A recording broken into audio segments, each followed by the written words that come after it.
Fried chicken. Fried chicken? Fried chicken pa rin? Sawang-sawa na ba kayo sa kakakain ng manok na halos may pare-parehong itsura at lasa?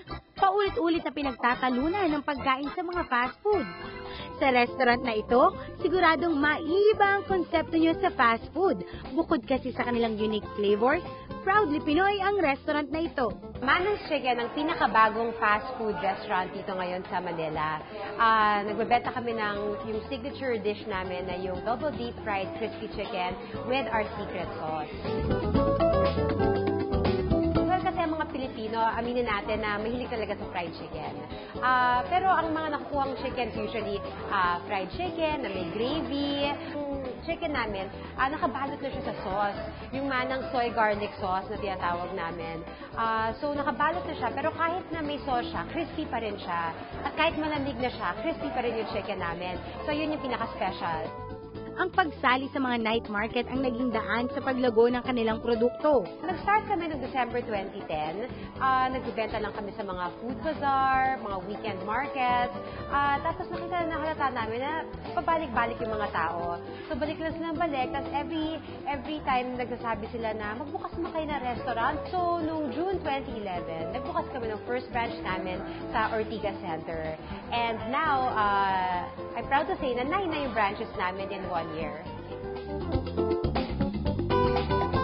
At dahil Pinoy-inspired nga ang kainang ito, patok na patok rin ang iba pa nilang putahe. Marami kami ino-offer aside from the chicken.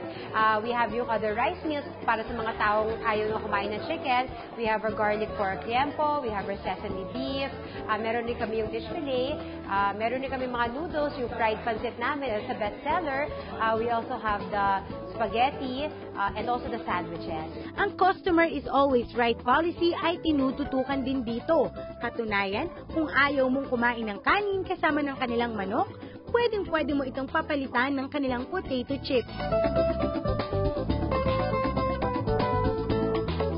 Siguradong hahanap-hanapin mo ang kanilang dessert. Init at lamig, pinagsama sa kanilang ice cream and cake in one.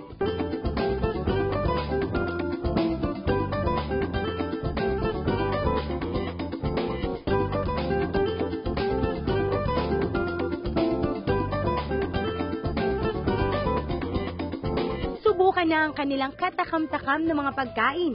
Tayo na't mabusog sa fast food na Pinoy na Pinoy.